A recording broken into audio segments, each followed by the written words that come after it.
Sahabat Oase Rohani Katolik yang dikasihi dan mengasihi Tuhan, salam damai. Semoga sahabat dalam keadaan sehat, selalu penuh dengan sukacita dalam Tuhan kita Yesus Kristus. Senang sekali saya Francisca Audrey bisa kembali hadir dan menyapa sahabat dalam acara kesayangan kita, Oase Rohani Katolik. Pada hari ini kita akan bersama-sama membaca kitab suci, kemudian merenungkannya, serta menggali inspirasi dengan dibantu oleh romo-romo yang berkarya di Keuskupan Agung Jakarta. Kita mendapatkan firman Tuhan yang akan menjadi sumber kekuatan, inspirasi, dan motivasi kita dalam menjalani kehidupan kita. Sahabat, pada hari ini kita akan mendapatkan inspirasi dari Romo Antonius Rajabana OMI, atau yang akrab disapa dengan Romo Bono. Romo Bono, apa kabar Romo? Puji Tuhan, sehat. Terima kasih. Bagaimana Mbak Audrey? Baik Romo, terima kasih. Terima kasih Romo sudah berkenan meluangkan waktu untuk memberikan inspirasi yang pasti sangat luar biasa nih untuk sahabat Romo. Harapannya. Terima kasih. Baik sahabat Oase Rohani Katolik yang dikasihi Tuhan, seperti biasa kita akan mengawali perjumpaan kita pada hari ini dengan mengucap syukur kepada Tuhan dengan doa pembuka yang dipimpin oleh Romo Bono. Monggo Romo. Para sahabat Oase Rohani Katolik yang terkasih, mari kita mengawali perjumpaan kita dengan berdoa. Dalam nama Bapa dan Putra dan Roh Kudus. Amin. Amin. Bapa Maha Baik, kami bersyukur kepadamu karena Engkau memberi kami kesempatan untuk mendengarkan firman-Mu. Dan pada saat itu juga kami bertemu denganmu. Karena Engkau berfirman, Engkau juga hadir. Maka bukalah hati kami, agar kami merasakan kehadiran-Mu, dan kemudian mempunyai kekuatan, mempunyai inspirasi, dan bimbingan untuk langkah-langkah kami. Hadirlah dalam perjumpaan kami, sehingga kami semua selalu dapat mengarahkan hati kepadamu, dan pada gilirannya kami mengandalkan Engkau dalam hidup kami. Sebab Engkaulah Tuhan dan pengantara kami. Amin. Dalam nama Bapa dan Putra dan Roh Kudus. Amin. Terima kasih Romo. Antifon pembuka. Berbahagialah orang yang takwa kepada Tuhan, yang hidup menurut jalan yang ditunjukkannya. Pembacaan diambil dari surat kedua Rasul Paulus kepada Timotius. Saudara terkasih, ingatlah akan ini. Yesus Kristus keturunan Daud yang telah bangkit dari antara orang mati. Itulah yang kuberitakan dalam Injilku. Karena pewartaan Injil inilah aku menderita, malahan dibelenggu seperti seorang penjahat. Tetapi sabda Allah tidak terbelenggu. Karena itu, aku sabar menanggung semuanya itu bagi orang-orang pilihan Allah, supaya mereka pun memperoleh keselamatan dalam Kristus Yesus dengan kemuliaan yang benar. Sabda ini benar. Jika kita mati dengan Kristus, kita pun akan hidup dengan Dia. Jika kita bertekun, kita pun akan ikut memerintah dengan Dia. Jika kita menyangkal Dia, Dia pun akan menyangkal kita. Jika kita tidak setia, Dia tetap setia, karena Dia tidak dapat menyangkal dirinya. Ingatlah dan pesankanlah dengan sungguh semua itu kepada mereka di hadapan Allah. Dengan demikian, mereka tidak akan bersilat kata yang sama sekali tidak berguna, tetapi malah mengacaukan orang yang mendengarnya. Berusahalah agar engkau layak di hadapan Allah sebagai seorang pekerja yang tidak usah malu, yang mewartakan sabda kebenaran itu dengan terus terang. Demikianlah sabda Tuhan. Syukur kepada Allah. Sahabat, mari kita tanggapi bacaan dengan Mazmur tanggapan. Ya Tuhan, tunjukkanlah lorong-lorong-Mu kepadaku. Ya Tuhan, tunjukkanlah lorong-lorong-Mu kepadaku. Beritahukanlah jalan-jalan-Mu kepadaku, ya Tuhan. Tunjukkanlah lorong-lorong-Mu kepadaku. Bawalah aku berjalan dalam kebenaran-Mu, dan ajarlah aku, sebab Engkaulah Allah yang menyelamatkan daku. Ya Tuhan, tunjukkanlah lorong-lorong-Mu kepadaku. Tuhan itu baik dan benar. Sebab itu, Ia menunjukkan jalan kepada orang yang sesat. Ia membimbing orang-orang yang rendah hati menurut hukum dan mengajarkan jalannya kepada orang-orang yang bersahaja. Ya Tuhan, tunjukkanlah lorong-lorong-Mu kepadaku. Segala jalan Tuhan adalah kasih setia dan kebenaran bagi orang yang berpegang pada perjanjian dan peringatan-peringatannya. Tuhan bergaul karib dengan orang yang takut akan Dia, dan perjanjiannya Ia beritahukan kepada mereka. Ya Tuhan, tunjukkanlah lorong-lorong-Mu kepadaku. Sahabat Oase Rohani Katolik yang dikasihi Tuhan, sekarang mari kita persiapkan hati untuk mendengarkan pembacaan Injil. Haleluya. Haleluya. Berilah aku pengertian, maka aku akan menaati hukum-Mu. Aku akan menepatinya dengan segenap hati, ya Tuhan. Haleluya. Tuhan bersamamu. Dan bersama rohmu. Inilah Injil suci menurut Markus. Dimuliakanlah Tuhan. Pada suatu hari datanglah seorang ahli Taurat kepada Yesus dan bertanya, "Perintah manakah yang paling utama?" Yesus menjawab, "Perintah yang utama ialah, dengarlah hai orang Israel, Tuhan Allah kita itu Tuhan yang esa. Kasihilah Tuhan Allahmu dengan segenap hati, dengan segenap jiwa, dengan segenap akal budi, dan dengan segenap kekuatanmu. Dan perintah yang kedua ialah, kasihilah sesamamu seperti dirimu sendiri. Tidak ada perintah lain yang lebih utama daripada kedua perintah ini."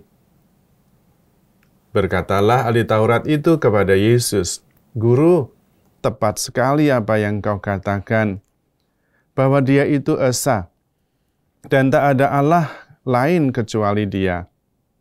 Memang mengasihi Dia dengan segenap hati, dengan segenap pengertian, dan dengan segenap kekuatan, serta mengasihi sesama manusia seperti diri sendiri, jauh lebih utama daripada semua korban bakar dan persembahan." Yesus melihat betapa bijaksananya jawaban orang itu, maka Ia berkata kepadanya, "Engkau tidak jauh dari kerajaan Allah." Dan tak seorang pun masih berani menanyakan sesuatu kepada Yesus. Demikianlah sabda Tuhan. Terpujilah Kristus. Romo Bono, pada hari ini kita mendapatkan bacaan yang sangat luar biasa ya Romo ya. Gitu. Nah, di bacaan pertama dulu mungkin ya Romo ya, kira-kira inspirasi apa yang bisa kita dapatkan Romo? Bacaan pertama yang ditulis oleh Rasul Paulus kepada Timotius, sebetulnya mau meneguhkan Timotius dan kita semua tentunya, bahwa Paulus menderita begitu banyak karena pewartaan Injil, karena mengikuti Kristus. Tetapi Paulus mengatakan bahwa itu adalah konsekuensi dari pewartaan, bahwa memang mengikuti Kristus harus menderita, memikul salib dan menyangkal diri. Namun itu bukan akhir. Justru dengan menyangkal diri, memikul salib, mengikuti Tuhan Yesus, Paulus memperoleh kekuatan kendati menderita. Menderita, dipenjara, dibelenggu, tidak masalah. Karena ada kekuatan yang dia peroleh dari Tuhan Yesus yang memang dia wartakan dan memang yang meminta dia untuk juga ikut menderita. Malah nanti dalam teks lain, Paulus akan mengatakan, "Aku bersyukur boleh menggenapi apa yang kurang dalam penderitaan Kristus. Nah, kalau menurut saya ini menjadi kekuatan bagi kita. Karena kita juga pasti tidak baik-baik saja.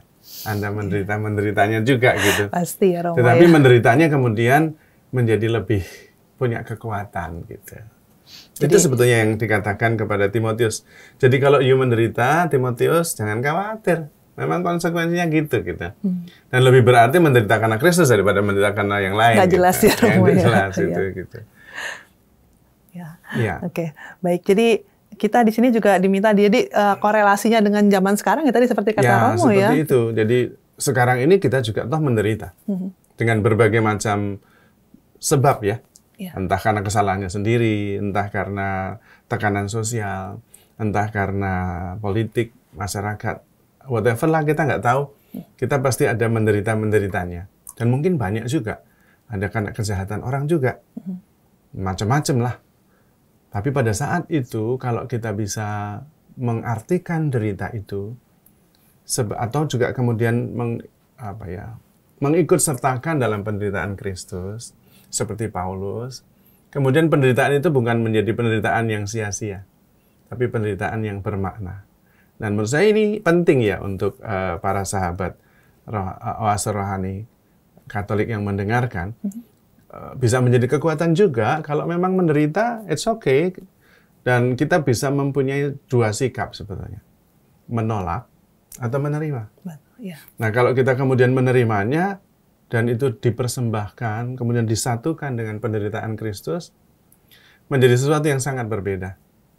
Justru membuat kita lebih kuat, kemudian bisa membuat kita keluar sebagai lebih bijak, karena sudah mengalami banyak penderitaan. Bukan lalu kemudian putus asa, mengeluh, menyalahkan orang, menyalahkan Tuhan.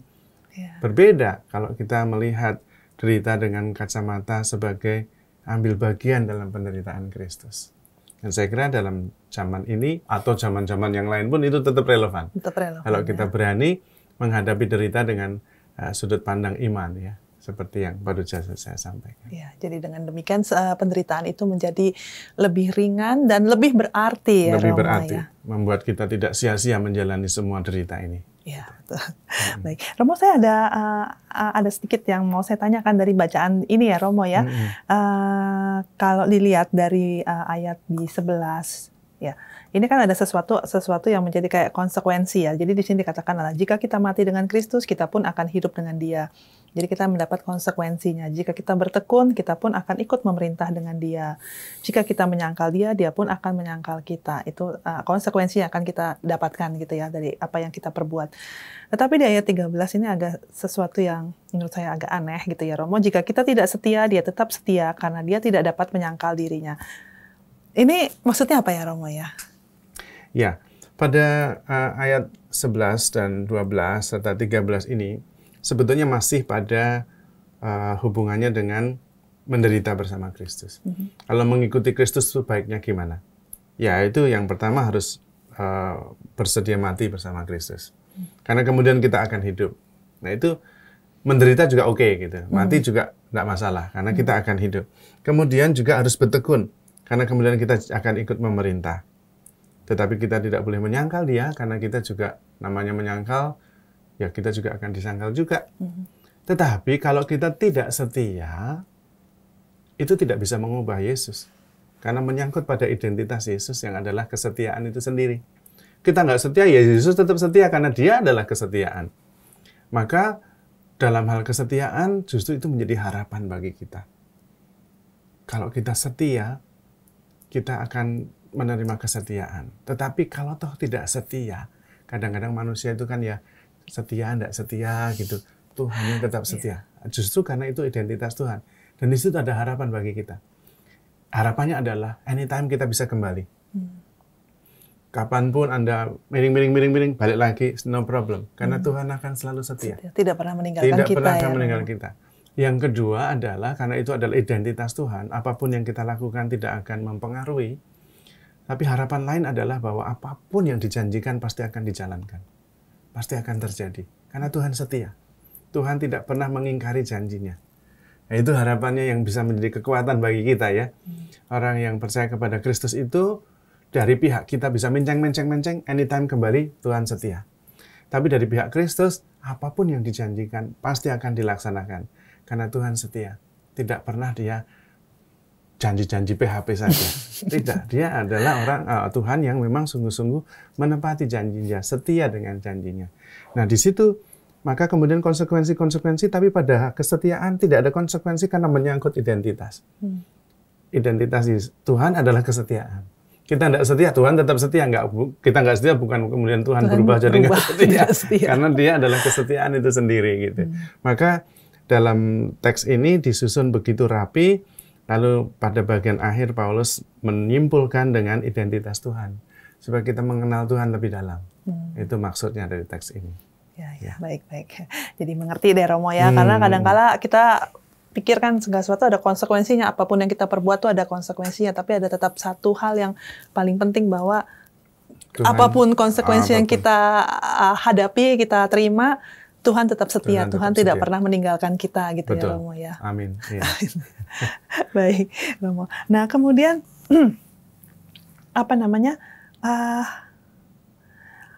kalau begitu ya Romo ya, tadi kan Romo bilang kalau kita baca dari Rasul Paulus menceritakan kepada Timotius, dia memberikan dirinya mengalami penderitaan yang sangat luar biasa begitu ya Romo, supaya dalam bacaan ini kan maksudnya supaya Timotius menjadi seorang yang kuat untuk menerima segala penderitaan, konsekuensinya. Gitu. Nah, apakah kita juga harus, walaupun tadi Romo sudah katakan bahwa kita kan menderita, tapi akan lebih baik kalau kita menyatukan dengan penderitaan Kristus. Nah, apakah kita harus memberikan, maksudnya menderita 100% seperti yang Paulus alami ya gitu, Romo. Maksudnya gini loh, kan kalau kita menyatukan dengan Kristus kan kadang-kala udah deh segini aja. Nah, jadi apakah kita harus full begitu seperti yang Paulus lakukan? Ya, sebetulnya karena itu konsekuensi dari iman Paulus ya. Karena Paulus itu melihat bahwa segala-galanya itu Kristus, jadi ya full kepada Kristus. Kalau harus menderita, it's okay.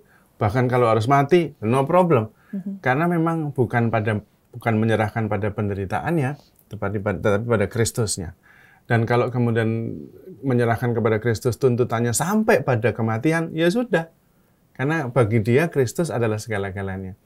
Dalam teks lain, dalam Galatia, Paulus nanti akan mengatakan bahwa segalanya kuanggap rugi setelah pengenalanku kepada Kristus. Itu hanya Kristusnya sudah segala-galanya tuh.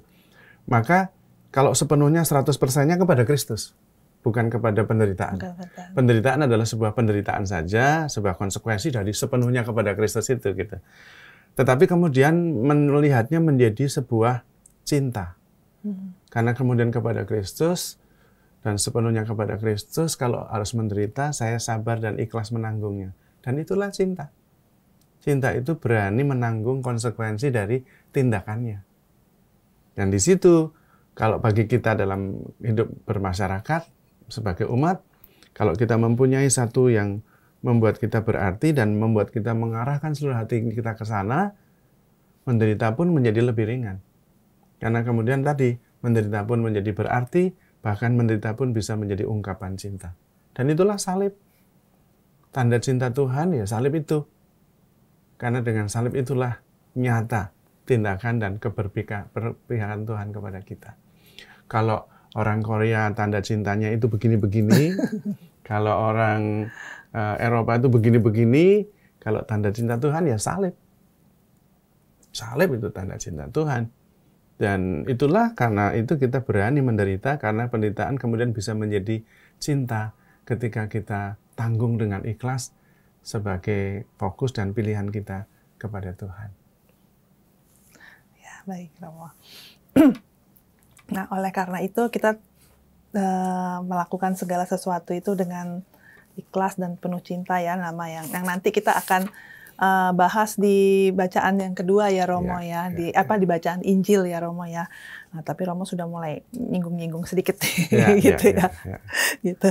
Nah, kemudian jadi kita harus melakukan semua itu dengan sepenuh hati dan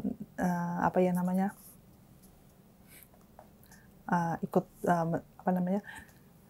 fokus hanya menjadikan Yesus sebagai pedoman dalam hidup kita ya Romo ya, dalam apapun yang kita lakukan. Yang sebetulnya juga ada pada bagian akhir ayat 15 itu, Paulus mengatakan berusahalah agar engkau layak di hadapan Allah. Jadi kita juga memang harus berusaha mengarahkan diri kita supaya layak. Bahkan juga layak menderita. Kalau memang kita mau mencintai Tuhan, ya kita sendiri menjadikan diri kita pantas, layak untuk mengarahkan diri kepada Tuhan dengan segala macam konsekuensi. Kalau hanya mau mencintai saja tetapi tidak mau menderita ya nggak layak gitu maksudnya. Dan itu yang sering kali terjadi. Kita maunya mencintai enak-enak tapi menderita nggak mau. Kayaknya nggak cocok ya. Ya itu seperti saya sering kali bercanda. Seperti ibu-ibu itu hobi cita-citanya kurus tapi hobinya kuliner. Ya, susah ya. Aduh, Romo ngomongin saya. Kalau maunya gimana tapi konsekuensinya kita tidak mau. Itu sama saja mau mengikuti Kristus tapi tidak mau memikul salib. Maka harus ada usaha untuk menjadikan kita layak. Ya itu tadi, dengan sepenuh hati mengarahkan kepada Tuhan dan siap menanggung semua konsekuensi. Yang sebetulnya justru itu membebaskan sih. Menderita itu tidak mengikuti Kristus pun menderita. Semua orang menderita. Hanya kalau mengikuti Kristus menderitanya menjadi berbeda. Menjadi sebuah ungkapan cinta, menjadi konsekuensi dari sebuah pilihan. Jadi ada artinya. Jadi lebih baik daripada menderita saja tanpa punya makna, ya justru dengan menyatukan diri dengan Kristus dan berusaha untuk mengarahkannya kepada Tuhan, itu bisa menjadi persembahan yang menyelamatkan bagi kita semua. Ya. Baik Romo. Kita akan jeda dulu sejenak ya Romo ya. Okay. Sahabat Oase Rohani Katolik yang dikasihi Tuhan, di bacaan pertama ini Rasul Paulus meminta kita agar kita memusatkan diri, memfokuskan diri hanya kepada Tuhan kita Yesus Kristus. Dalam segala penderitaan kita, dalam segala aktivitas dan segala yang kita lakukan, kita berusaha untuk memusatkan diri supaya kita layak di hadapan Tuhan. Jadi kita memfokuskan hanya kepada Tuhan kita Yesus Kristus. Sahabat, kita akan jeda sejenak untuk mengendapkan inspirasi rohani yang disampaikan oleh Romo Bono di sesi yang pertama. Kita akan lanjutkan untuk mendapatkan inspirasi lebih lanjut dari bacaan Injil di sesi yang kedua. Tetaplah bersama kami.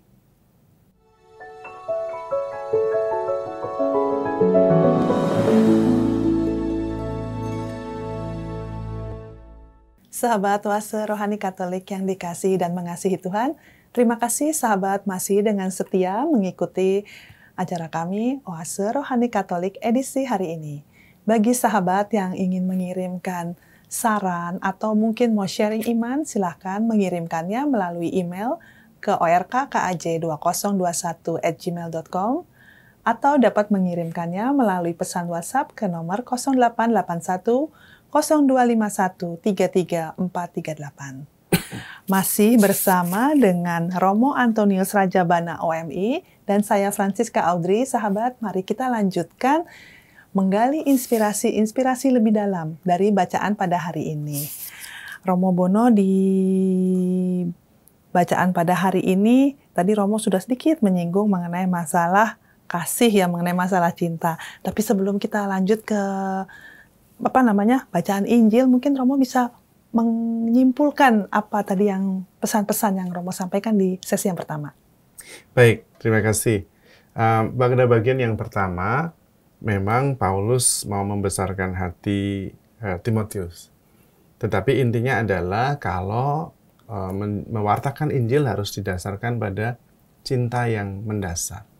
Sehingga karena cinta, itu menderita juga nggak masalah. Bahkan menderita bisa menjadi ungkapan cinta. Dan disitulah Paulus ingin supaya Timotius tidak menjadi berputus asa. Kalau toh harus menderita gara-gara pewartaan. Tetapi bisa memaknai dan kemudian bisa membuat dirinya terus-menerus pantas. Kalau cintanya makin dimurnikan kepada Tuhan.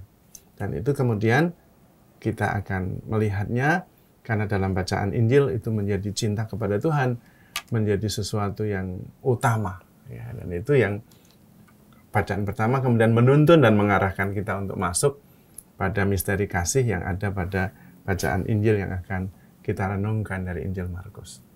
Ya, baik, Romo. Kemudian kalau dari Markus ya, Injil Suci pada hari ini ya Romo ya.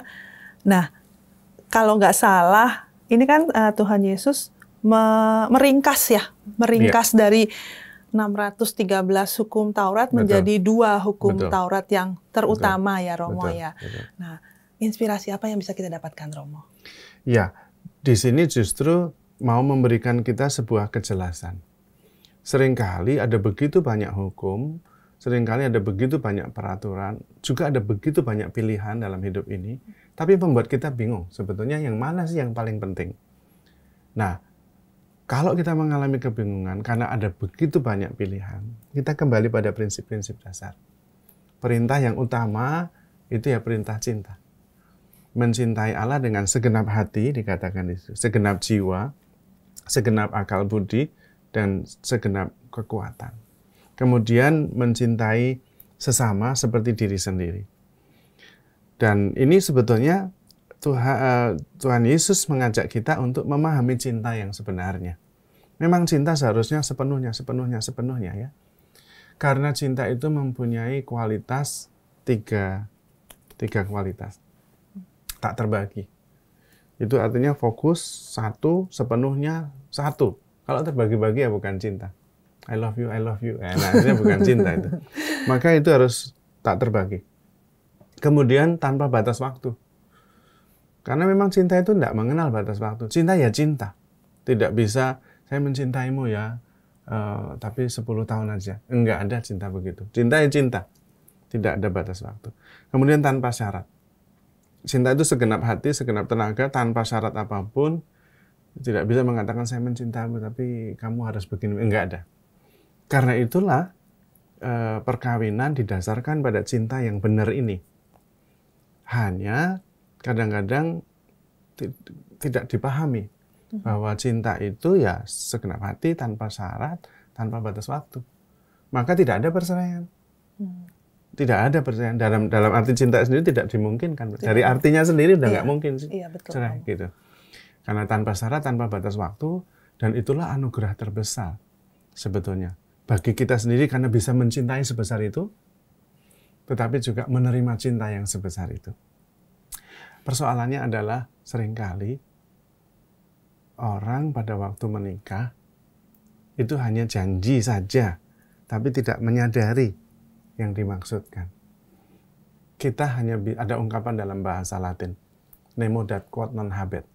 Kita hanya bisa memberikan apa yang kita punya. Kita tidak bisa memberi apa yang kita tidak punya. Kebanyakan yang pasutri-pasutri yang menikah, yang masih muda-muda itu mau memberikan cinta, tapi kemudian yang diberikan akhirnya adalah loneliness, suffering, luka, karena dia tidak punya cinta itu. Dia bermaksud memberikan, padahal cinta tidak bisa dengan cara itu. Cinta adalah sebuah luapan hati karena sadar bahwa dia adalah cinta itu sendiri. Ingat bahwa dalam kitab Kejadian kita diciptakan oleh Allah sebagai segambar dan serupa, secitra. Dan Allah adalah kasih. Maka sebetulnya sebelum memberikan cinta, harus sadar dulu bahwa dialah cinta itu sendiri. Caranya dengan menyadari, dengan menerima bahwa dirinya adalah kasih itu sendiri, sebagaimana dulu diciptakan. Kita kembali ke yang fitri. Kefitrian kita ya cinta itu. Lalu cinta itu meluap. Maka dengan sendirinya tidak usah diberikan. Orang akan merasakan itu. Maka ketika cinta itu diusahakan, diberikan, itu nggak bisa. Karena cinta itu mengalir. Justru jalannya bukan keluar tapi ke dalam. Menyadari diri bahwa dirinya adalah cinta. Dan karena itu apapun yang terjadi ya cinta. Karena itu menyangkut identitas. Seperti tadi yang saya mengatakan bahwa tidak bisa Allah tidak setia. Karena kesetiaan itu identitas. Nah kita adalah cinta. Kalau kita adalah cinta, tidak apapun yang terjadi ya cinta. Tidak bisa kemudian mengubah kita menjadi bukan cinta. Apalagi kemudian menjadi benci. Enggak bisa. Karena cinta enggak bisa menjadi benci. Enggak bisa. Cinta ya cinta. Maka harus kembali kepada identitas. Dan sebetulnya karena banyak orang dalam waktu menentukan langkah menikah tidak sungguh-sungguh bertitik tolak pada kesadaran bahwa dirinya adalah kasih, maka seluruh perkawinan, hidup berumah tangga menjadi sebuah proses pemurnian cinta itu. Yang sebetulnya kembali ke dalam. Jadi makin murni ketika dilukai, I am love. Love tetap love. Luka tetap luka, tetapi love tetap love. Gitu. Bisa memaafkan, bisa baik lagi. Gitu. Dan karena cinta tanpa syarat, kalau mengalami kekecewaan, harapannya tak terpenuhi, I am love, saya tetap love. Gitu. Nah, dalam perjalanan waktu berumah tangga, itu dimurnikan cintanya. Tapi sebetulnya bukan hanya rumah tangga ya, pemurnian cinta itu berlaku bagi siapa saja. Imam juga memurnikan cintanya, hanya caranya beda. Mencintai umat, mencintai ekaristi, mencintai macam-macam. Dan di situ terjadi pemurnian cinta. Jadi tidak memungkinkan kan kalau sekarang bilang ada banyak yang bilang kalau perkawinan yang udah sekian lama cintanya luntur itu nggak mungkin ya Romo ya. Mungkin. Cinta menjadi benci itu lagu, tapi tidak pernah itu dalam kenyataan. Cinta luntur juga nggak pernah, karena cinta tetap cinta. Dan karena itu tidak mengenal perpisahan atau batas waktu. Tetapi memang harus berani masuk ke dalam diri. Karena cinta berdasarkan sesuatu yang di luar, itu bukan cinta. Dan itu menjadi sulit sekali. Saya mencintai karena dia. Karena dia berubah-ubah terus. Lalu kalau berubah bukan cinta lagi. Saya mencintai karena sesuatu barang. Berubah-ubah juga. Saya mencintai karena perasaan, lebih kacau lagi. Karena perasaan itu berubah-ubah. Dan tidak bisa dipegang. Maka cinta bukan karena sesuatu yang di luar dirinya. Entah orang, entah peristiwa, entah barang. Tetapi dari dalam. I am love, identitas. Seperti tadi Tuhan adalah kesetiaan, saya adalah cinta. Maka apapun yang terjadi, makin memurnikan cinta itu. Maka kalau kita berani melangkah ke dalam, bukan keluar, kita akan sampai. Tapi kalau kita salah mencari di luar, dia harus begini, dia harus berubah, enggak bisa. Karena berubah terus malahan. Iya, betul. Dan itu tidak bisa. Karena kita mencintai itu memberi, bukan mendapat. Mencintai itu overflow, bukan condition. Kalau condition itu berarti karena sesuatu. Maka harus dari dalam dan itu adalah sebuah identitas yang harus ditemukan. Dan caranya menurut saya macam-macam sih. Tetapi terutama adalah berdoa. Kalau dalam Injil Yohanes itu menempel pada pokok anggur. Karena inilah cinta yang sebenarnya. God is love. Nah, kalau saya nempel terus, saya dapat cintanya itu dari Tuhan. Dan kemudian saya mendapat identitas, maka akan menghasilkan buah. Tapi kalau tidak, kita yang berusaha nggak jadi. Nggak jadi. Ya, jadi kita harus pertama berusaha mencari atau menumbuhkan cinta terhadap diri ya. Dan itu kalau saya lihat di zaman sekarang itu orang melupakan itu ya Romo ya. Ya, semua keluar arahnya kemana-mana, cari kemana-mana, tapi nggak ketemu. Nggak akan pernah ketemu. Paling hanya menemukan kesenangan, ya, tapi bukan identitas siapa dirinya. Ya, ya. Gitu. Makanya banyak orang yang saat ini tuh merasa kesepian ya Romo. Kesepian, menderita, makin kosong, makin tidak mendapatkan kepenuhan dalam hidup. Gitu. Sehingga pada saat menikah yang ada juga bukan sesuatu yang menjadi lebih baik ya Romo, dan itu seringkali malah menjadi masalah besar di perjalanan karena tidak menyadari siapa dirinya yang sebenarnya. Iya, karena sulit sekali bagi kita untuk untuk mencintai diri sendiri itu sulit ya Romo, sehingga cinta kita bisa sampai meluber gitu ya Romo ya. Terus Romo, saya juga terbersit ya Romo ya dengan pesan Bapak Paus yang kemarin dalam rangka Hari Komunikasi Sedunia. Ya itu. Nah, itu kira-kira Romo mungkin bisa memberi tanggapan. Maksudnya di saat zaman sekarang ini begitu banyak teknologi, artificial intelligence segala macam begitu ya. Itu bagaimana ya Romo kita mengekspresikan atau menghadapi tantangan tersebut gitu ya mungkin ya Romo ya. Ya. Memang zaman ini menjadi tantangan yang sangat besar untuk bisa mencintai. Karena mencintai pada dasarnya mengkomunikasikan diri, memberikan diri. Dan dengan memberikan diri itulah saya memberi cinta saya. Karena I am love, saya memberikan diri saya memberikan cinta saya. Yang diberikan adalah seluruh hidup saya. Tetapi dengan artificial intelligence, saya tidak bertemu dengan orangnya, boro-boro memberikan diri. Ya. Di situ saya hanya ketemu gambaran saya tentang cinta, gambaran saya tentang orang lain. Tapi itu maya, gambaran semua. Saya tetap sendirian. Apalagi dengan alat komunikasi yang sangat canggih. Saya bisa menanyakan apa saja dan dijawab. Saya tidak perlu lagi ketemu orang. Tidak butuh orang lain. Tidak butuh orang lain. Padahal cinta adalah memberi, meluap, meluber. Cinta yang terbesar adalah cinta Yesus dalam Ekaristi. Inilah tubuhku, makan, supaya kamu hidup oleh aku. Yang diberikan bukan informasi, bukan hanya perasaan, tapi seluruh dirinya. Sehingga kamu hidup oleh aku. Dan kalau kita kemudian sekarang dengan gadget, mungkin bisa tukar informasi. Tapi yang ditukar informasi, bukan dirinya. Ya benar itu komunikasi. Tapi komunikasi pada tahap yang sangat rendah, paling rendah. Tukar informasi, tukar perasaan itu lebih tinggi. Saya merasa begini-begini, saya senang, saya lebih tinggi. Tapi yang paling tinggi adalah pemberian diri. Dan di situ kemudian dengan artificial intelligence, dengan alat komunikasi yang canggih, yang dipertukarkan kadang-kadang hanya informasi. Seringkali informasi pun informasi yang tidak benar.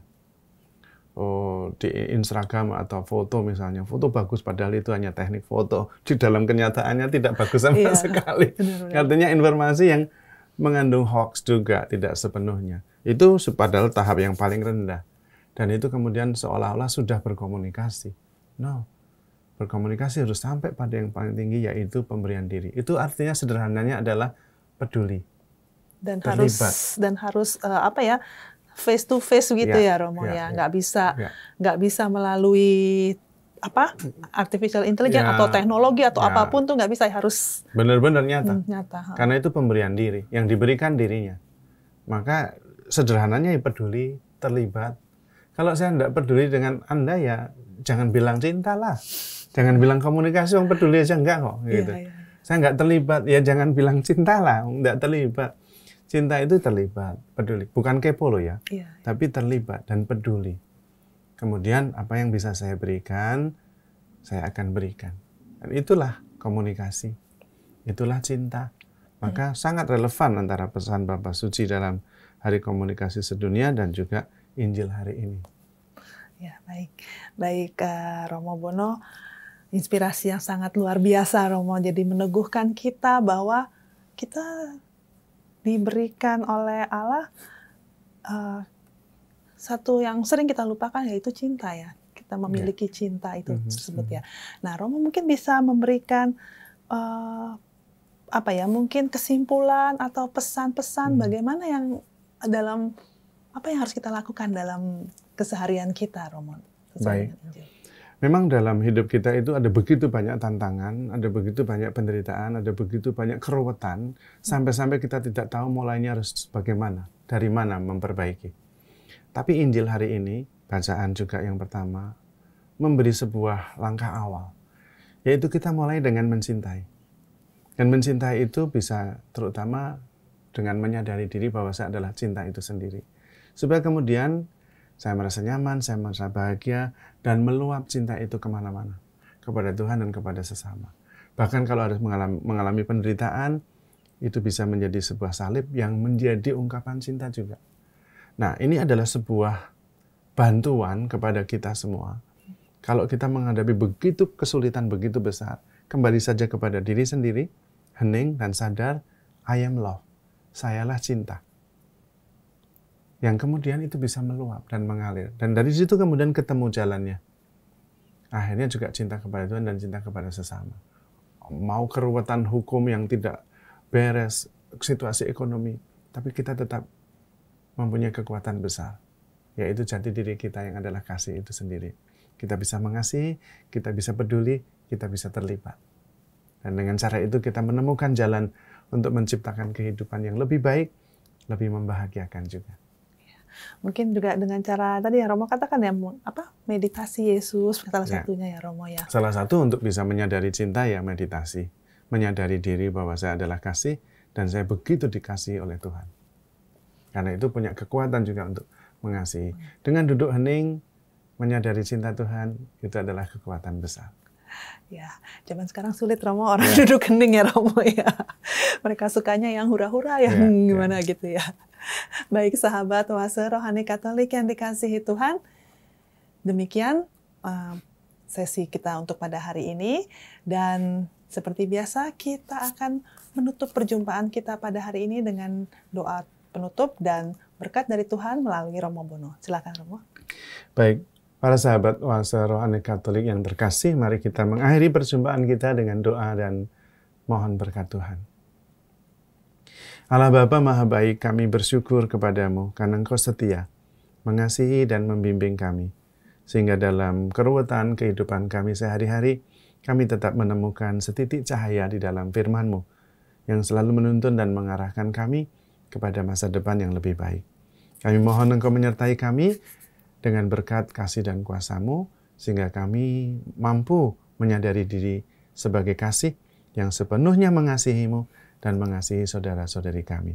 Semoga berkat-Mu melimpah atas kami semua, keluarga kami, pekerjaan dan niat baik kami. Dalam nama Bapa dan Putra dan Roh Kudus. Amin. Amin. Terima kasih Romo. Terima kasih. Sahabat Oase Rohani Katolik yang dikasihi Tuhan, Romo Antonius Rajabana OMI dan saya Francisca Audrey, kami pamit undur diri.